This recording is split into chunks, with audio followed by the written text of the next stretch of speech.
ternyata nih yang lagi saat ini hot ini bagaimana semua data ini kan si Bjorka datang ini kan mereka mengambil data, bahkan Betul. itu data personal Pribadi ya. Nah, betul. Bagaimana security di on-prem server ini sudah dimaksimalkan. Sekarang ini pertahanan dan security cloud luar biasa dengan berbagai macam varian baik dari anti DDoS-nya dan macam-macam untuk antivirus dan teknologi anti spamming-nya ya itu luar biasa bagus sehingga bagi kita user yang menaruh data di sana saya rasa luar biasa aman untuk cloud sekarang ini. Power on. Let's start the IT Tech Talk. Hai teman-teman iThinkers dimanapun berada, apa kabar hari ini? Semoga semuanya dalam keadaan baik. Tepuk tangan dulu buat teman-teman iThinkers dimanapun berada. Aku yang ngajak semuanya iThinkers dimanapun berada untuk jangan lupa like dulu dong postingan ini ya kan. Dan jangan lupa subscribe buat kamu yang belum subscribe. Kemudian jangan lupa di-share ke teman-temannya juga supaya iThinkers lain bisa nonton. Dan kamu jangan lupa pasang lonceng notifikasi supaya kamu tidak ketinggalan episode-episode selanjutnya. Dan buat kamu yang mau tanya-tanya atau punya ide untuk episode selanjutnya, boleh banget nih ketik di kolom komen ya. Masih bersama aku Alina Bramanto. Hari ini kita akan bincang-bincang atau ngobrol-ngobrol seru nih sama narasumber-narasumber aku yang luar biasa yang juga pastinya sudah ada di sebelah aku ya kan.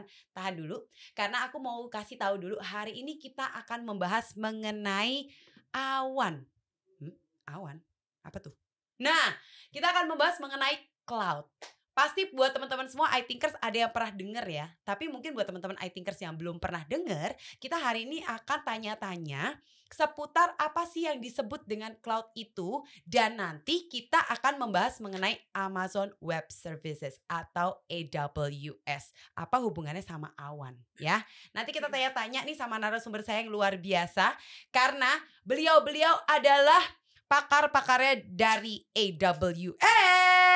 Sudah hadir bersama saya Mbak Mela Sari, Product Manager Amazon Web Services PT Asaba Computer Center. Dan Bapak Gary Kurniawan, Head of IT Department. Tepuk tangan dulu dong. Hai semuanya. Hai. Hai. Wah, yang jawab seru-seru semua ya. Apa kabar hari ini? Baik-baik. Sehat. Bersemangat luar Salam biasa. olahraga. Salam olahraga.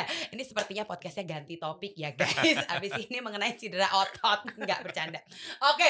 Nah ini teman-teman saya ini yang sudah bergabung dengan saya hari ini. Pastinya kita akan ngobrol-ngobrol mengenai Amazon Web Services. Apa sih tadi kenapa pembukaannya tuh kenapa hubungannya sama awan tuh apa gitu kan. Nah untuk teman-teman iThinkers dimanapun berada, kita sudah melakukan protokol kesehatan yang ketat ya. Jadi kita sudah aman untuk melakukan podcast ini dan untuk membuka masker di dalam ruangan. Nah ini aku mau tanya dulu ke ladies first atau men first? Ladies first. Ladies first. Oke, ini kayak kuis ya kayaknya ya. Nanti aku jangan sampai aku tanya passwordnya loh sebelum jawab. Ya oke ke Mbak Mela dulu ya. Mbak Mela, kan sekarang ini lagi hits dan happening ceritanya. Hot topic ini mengenai awan atau cloud. Sebenarnya apa sih cloud itu? Yes. Thank you Mbak Alin. Ya. Sobat iThinkers mungkin kalau dijelaskan cloud ya. In English pasti awan. Awan. Gitu ya. Biasanya awan di mana sih letaknya? Ya. Di atas. Nggak mungkin awan ada di bawah gitu ya. Jadi kalau di bawah beda lagi. Jadi kalau cloud atau awan yang dimaksud di sini adalah satu platform atau tempat untuk menyimpan data gitu ya dalam bentuk apapun atau kita bisa bilang kita mau apa nih gitu ya, tentunya kita mau ngapain gitu. Nah, semua hal-hal yang kita lakukan itu kita taruh di awan atau komputasi gitu ya. Secara kurang lebih memang tidak terlihat atau tidak kasat mata. Tidak kasat mata. Agak mulai misteri podcast kita hari ini. Jadi mungkin kalau beberapa produk gitu ya, kalau kita bisa bilang kita bisa lihat, kita bisa pegang gitu ya, kurang lebih gitu ya. Akan tetapi untuk produk atau kita sebutnya bukan produk ya, untuk cloud ini adalah services. Which is di mana yang diberikan itu yang memang dibutuhkan, sehingga yang menggunakan tidak akan mengeluarkan effort yang cukup besar dan juga cukup tinggi dari sisi finansial lah ya, gitu. Sehingga untuk awan komputasi atau penyimpanan dan kalau kita bisa operasional gitu ya dari suatu perusahaan itu bisa dilakukan di awan komputasi seperti itu. Mungkin kalau sebagai contoh gitu ya, kalau di hari-hari apa sih contohnya gitu ya? Contoh misalkan kayak kita ya, sehari-hari kita menggunakan energi power lah ya. Mau nyalakan TV seperti apa sih? Gitu ya. Kita perlu apa? Mencet. Ya. Harus betul. mencet remote. Betul, kita harus melakukan harus punya aplikasi, maksudnya harus punya hardware-nya ya TV gitu ya. Kita menonton. Nah, selain punya TV apalagi? Pasti electricity. Benar. Nah, bagaimana sih jalannya electricity ini sampai ke TV kita supaya kita bisa nonton, ya kan? Bagaimana kalau sudah malam kita harus gelap kan? Harus punya lampu. Bagaimana si electricity ini sampai rumah kita gitu kan? Nah, inilah yang pemanfaatan atau kegunaannya itu sama kurang lebih gitu ya. Jadi kita membutuhkan tanpa kita tahu atau kita melihat listrik itu seperti apa sih bentuknya. Tapi benefit dan manfaatnya itu bisa langsung dirasakan. Jadi itu sebenarnya tadi walaupun tidak kasat mata, tapi kegunaannya atau benefitnya atau manfaatnya itu langsung terasa ya. Betul. Wah, ini seru banget. Nah, kalau dari Pak Gary sendiri, Pak Gary sebagai pemakai ya, pemakai jasa services cloud ya, benar ya? Kalau aku bilang jasa boleh juga ya? Ya, boleh. Oke. Nah, jadi sebagai pengguna cloud sendiri, itu kalau memandang cloud itu sekarang gimana sih Pak dari persepsi Bapak sebagai pengguna? Oke. Jadi seperti yang tadi dijelaskan oleh Mbak Mela, memang cloud itu mengambil alih sebagian besar kerepotan di sisi server. Saya spesifik bilang sisi server ya. Karena kalau kita bandingkan antara server fisik, tempat kita menyimpan data, mengolah dan menjalankan berbagai macam aplikasi kan di server nih. Server fisik itu tidak selalu kita bicara soal servernya. Kita ada banyak hal yang merepotkan.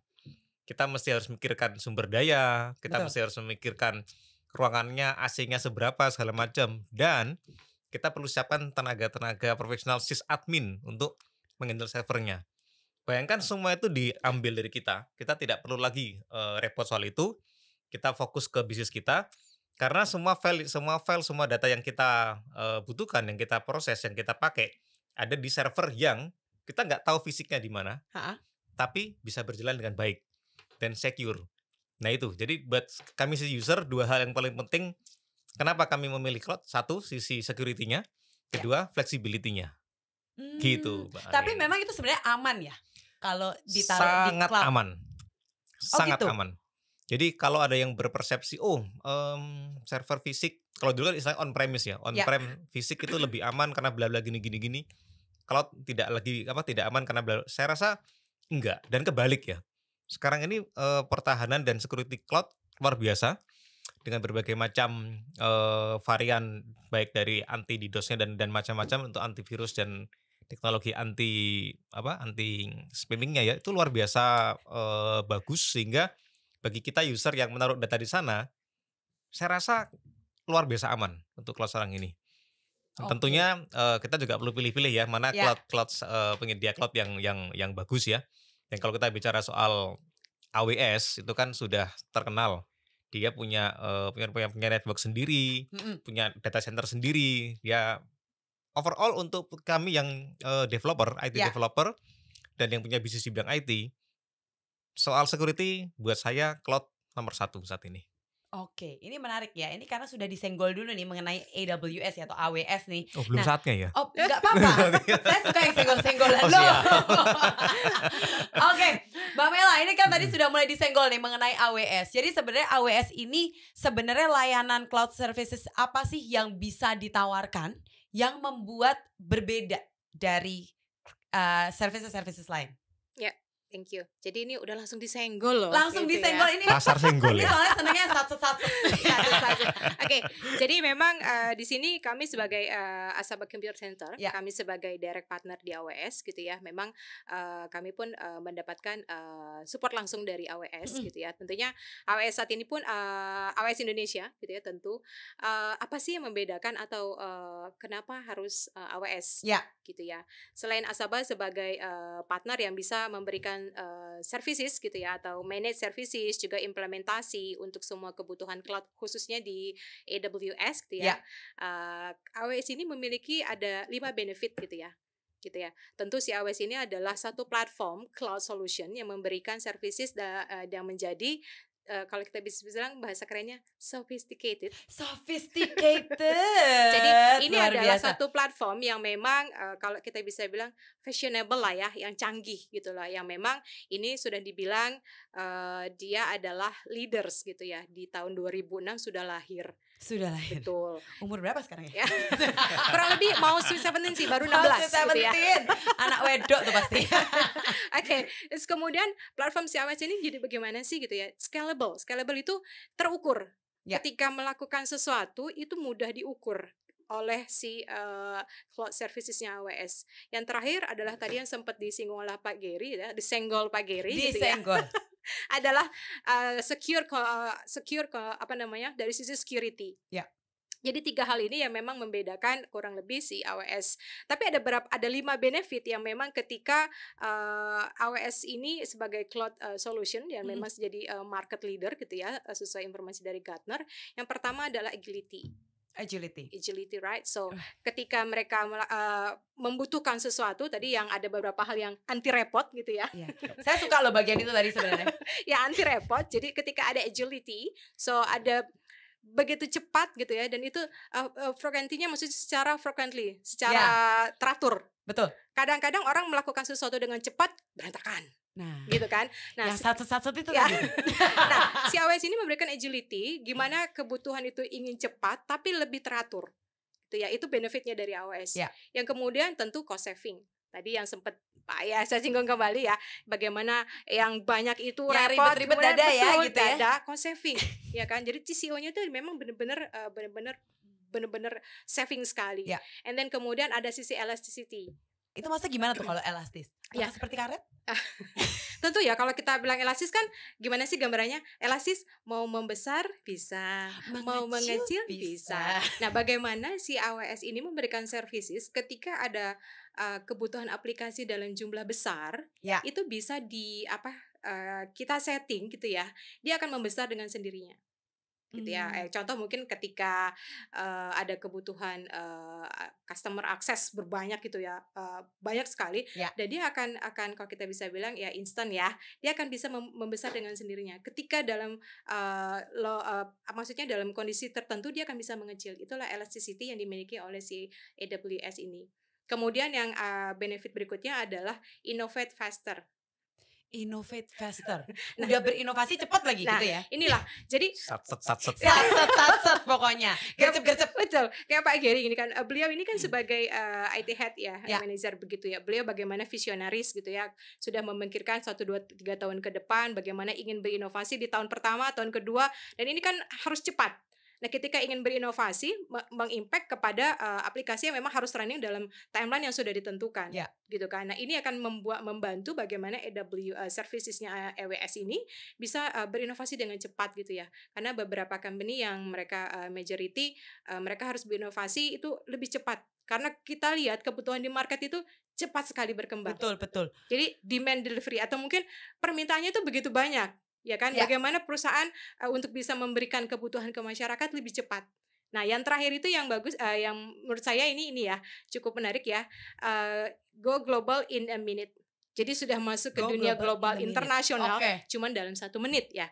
Kenapa sih begitu ya? Which is ketika sudah memiliki atau memilih AWS gitu ya, AWS ini memiliki totally 84 availability zones, and then punya 26 regions.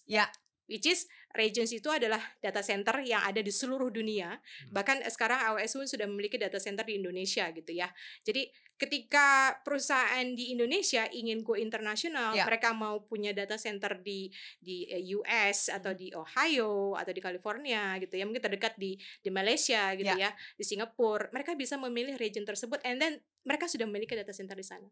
Kalau memang sudah memiliki beberapa user atau customer di internasional, in a minute mereka sudah jadi global in a minute gitu, dan begitu mudahnya gitu loh. Dan AWS memberikan semua benefit tersebut gitu ya. untuk membantu bisnis tentunya untuk seluruh customer. Gitu. Luar biasa ya, aku sampai speechless loh sebenarnya ini dengerinnya dari tadi ya. Udah keren banget, terus agile juga, cepet juga, inovatif juga, langsung go global juga in a minute gitu kan. Itu kayak lagi pinjem Doraemon ya. Buka pintu. Iya, Atau kadang baling-baling babu. ya kadang aduh butuh pintu Doraemon gitu Iya. kan. Nah, itulah gitu ya. Dan memang data center ini sangat penting sekali ya untuk company-company dan apalagi untuk company-company tertentu. Dengar-dengar Pak, kalau misalnya dari Pak Gary sendiri sebagai user ya, katanya ada company-company tertentu yang memang data centernya tuh ternyata tidak boleh keluar dari negaranya tersebut ya. Betul sekali. Betul sekali. Contoh kami bekerjasama dengan salah satu BUMN yaitu Peruri, kita mendistribusikan produk digital signatures maupun digital materai. Nah, itu data centernya wajib harus ada di Indonesia. Nah, Karena betul kata Mbak Alin tadi, tidak boleh keluar tuh dari zona Indonesia. Ya. Nah, kita butuh pemain global yang besar, yang solid, terpercaya, sekaligus punya data center di Indonesia. Nah, itulah salah satunya kita pilih ke AWS. Gitu. Karena memang data centernya ada di Indonesia ya, Ya, sesuai wajib. dengan regulasi pemerintah Betul ya. Jadi sekali. tidak menyalahi aturan ya. Ya, agar data dokumen di Indonesia, kan itu penting ya. Kita mengendal dokumen-dokumen kan pasti kerahasiaan harus terjaga. Ya. Agar data penduduk Indonesia, data dokumen di Indonesia ini yang bersirkulasi di Indonesia tetap dipertahankan, rumahnya ada di Indonesia. Oke, Gitu. jadi tetap secure ya. Tetap secure, Tetap betul sekali. secure. Biar aja ya ada di zonanya di Indonesia, yang penting tidak zona nyaman di antara kita gitu kan ya. Ya, tapi memang AWS akhirnya jadi menjadikan kita di zona nyaman ya, karena memang servicesnya itu membuat kita nyaman. Sebenarnya Betul. begitu ya. Betul Kalau sekali. boleh saya simpulkan ya. Dan sekarang gini Pak Gary, kalau Pak Gary kan memang company yang sudah menggunakan jasa AWS sebagai cloud servicesnya ya. Dulu nih Pak, kalau kita flashback ke beberapa waktu silam gitu, perpindahan dari tradisional ke cloud, pasti tidak mudah ya Pak ya. Mungkin ada atau memang gampang banget jalannya, semulus jalan tol atau ada berliku? Ada berliku, Ada tapi berliku. sebenarnya tidak gini. Saya kalau bilang berliku nanti orang pada males untuk, kan orang Indonesia ini males yang ribet-ribet. Males ya ribet. Maunya satset ya. Satset. Pengabdi sasetan ya, satset. Loh, ini kayaknya terinspirasi dari beberapa film itu ya. Dari beberapa film yang lagi hits ya. Lagi hits. Ibu ya. Oke. Oke, jadi memang butuh effort untuk memindahkan dari fisik ke cloud. Tapi sebenarnya tidak serepot itu. Satu, sekalipun kita tidak punya talent yang kita belum bisa nih dari fisik ke sini. Itulah kenapa kita dalam memilih Asaba dalam memilih AWS kita juga perlu memilih vendornya siapa nih? Namanya apa Mbak? Partner atau apa ya sebutnya ya? Partner siapa dari AWS ini yang bisa membantu kita untuk implementasinya? Ya. Memang di Indonesia belum banyak talent yang cukup capable untuk melakukan migrasi maupun melakukan untuk memfungsikan all service dari AWS itu yang tidak mudah. Tapi kita kan juga memilih, kita butuh vendor nih. Siapa vendornya yang bisa membantu? Nah, itulah kenapa selain kita milih AWS, kita juga bersama Asaba. Karena selain AWS sendiri, Asaba adalah partner yang sudah dipercaya juga, dan bisa membantu kita dalam proses migrasi itu. Jadi lika-likunya tadi itu ada, tapi tidak selika-liku itulah. Ini sangat menarik ya Pak. Pak, jadi kan kalau misalnya karena sudah berpindah nih ya ke AWS ya, jadi ke cloud services, itu sebenarnya apa dampak yang langsung terasa dari tradisional pindah ke cloud? Satu adalah pasti cost ya. Cost saving itu luar biasa terjadi. Bayangkan kalau kita pakai fisik, kita harus mempersiapkan tidak sekedar servernya. Kita harus memperhitungkan ruangannya, harus memperhitungkan powernya, listrik ya, dan tenaga sysadmin untuk menghandle itu. Betul. Ini semua jadi nggak ada. Kita hanya memikirkan bisnis kita. Jadi cost yang tadi keluar itu menjadi zero untuk karena kita memilih di cloud ya. Nah, dan cara berhitungnya cloud sendiri kan ini fair ya. Bisa dibilang mungkin pay as you use. Jadi kita hanya membayar apa yang kita pakai. Scale up-nya nih, kita bicara scale up. Kalau kita fisik, kita harus memplanning nih. Kita butuh planning mungkin 3-5 tahun ke depan. Jangan sampai ketika di tengah-tengah jalan traffic meningkat, data meningkat, kita nggak siap. Kalau fisik nih, Ya, betul. kita harus pikir perbesaran ruangan, kita harus pikir datengin server itu kan bukan sekarang pesan besok datang ya. Apa namanya? CPU-nya itu kan khusus tuh, harus dipesan dulu. Itu butuh waktu Inden berapa? ya. Inden. Kayak mobil ya. Kayak inden ya. mobil. Nah, Ya, iya. kalau dengan cloud, kita butuh sekarang, kita bisa langsung eksekusi. Artinya kita tidak perlu terlalu panik atau terlalu khawatir untuk merencanakan sesuatu. Saya belum tahu nih besok traffic saya seberapa. Ya udah, sekarang tahunya berapa? Sekarang misalnya tahunya kita trafficnya sehari 10, udah bikin 10. 3 bulan lagi meningkat nih, udah nggak cuma 10. Apa yang terjadi? Ya udah gedein aja. Tadi yang Mbak Mela sampaikan. Scalability ya jadinya. Seelastis itu. Seelastis. Nah, ya kan? Butuh besar. Kena COVID nih misalnya kan ya, trafficnya Mengecil turun lagi. ya kan, ya kecilin lagi gitu. Besok besar lagi, gedein lagi. Nah, Udah gitu pay per use ya. Jadi Yes. itu sangat menghemat cost sangat menghemat banget. dan fair ya. Dan itu semua dalam hitungan detik. Nah, Nah, itu pentingnya. Itu yang tidak bisa dijawab oleh server fisik yang konvensional existing. ya. Oke, tadi kita sudah mendengarkan bagaimana perusahaan dari Pak Gary yang berpindah ya dari tradisional ke cloud. Ternyata banyak sekali manfaat-manfaat yang didapatkan ya Pak Gary ya. Dan itu sangat menarik sekali dan itu penting sebenarnya untuk sebuah perusahaan. Nah, sekarang saya mau kembali ke Mbak Mela. Mbak Mela, sebenarnya ya kalau secara faktor resiko, apa sih sebenarnya resiko dari sebuah perusahaan yang kira-kira nih belum pindah ke cloud computing? Oke, risikonya apa sih gitu ya? Ada yang bilang resiko tanggung sendiri. Resiko tanggung sendiri, baik. Jadi memang gini, memang setiap pilihan itu ada resiko masing-masing gitu ya. Bagaimana ketika melakukan migrasi ke cloud services itu akan lebih memudahkan tentu dari sisi tadi yang 5 tadi ya memang sudah disebutkan. Tentunya cost saving. Resikonya kalau mereka masih atau memilih on-prem gitu ya, ya to be honest gitu ya, sejujurnya memang jujurly gitu ya. Memang saat ini di Indonesia itu memang masih mengadaptasi adalah konvensional lah ya. Gitu ya. Bagaimana untuk pindah ke cloud atau awan itu takut gitu ya. Terus and then pertama mungkin tidak tahu bagaimana caranya. Dan tidak tahu benefitnya. Dan mungkin hal yang penting adalah sama siapa gitu kan. Gitu ya. And then mungkin data ada tambahan. Gua kemana nih gitu ya. Betul. Ada banyak sekali yang memang nggak mau karena data centernya nggak di Indonesia gitu ya. Itu yang mungkin menjadi salah satu quote on quote adalah menjadi salah satu big issue atau mungkin satu pilihan yang memang saya nggak mau pakai cloud karena datanya nggak di Indonesia gitu ya. Nah, resikonya adalah satu tentu mereka akan memiliki atau costnya lebih tinggi ketimbang mereka memilih untuk melakukan cloud computing gitu ya. Tentu resikonya pasti dari sisi pengeluarannya itu lebih tinggi gitu ya. Kalau kita bisa bilang faktor ribet-ribetnya Pak Gary ribetnya tadi itu akan ya ada gitu ya. Nah, bagaimana dia mau berinovasi lebih cepat ya. Kalau mereka mau nambah satu aplikasi diinstalkan, mereka mau nambah setara banyak nih sebenarnya gitu ya, nambah akses storage, renovasi dulu guys ruangannya. Nanti dulu ya harus tambah listriknya, harus ada pendinginnya karena mau nambahin lagi beberapa server. And then ternyata aplikasinya harus di-up lagi, matiin lagi, shutdown lagi. Ya kan?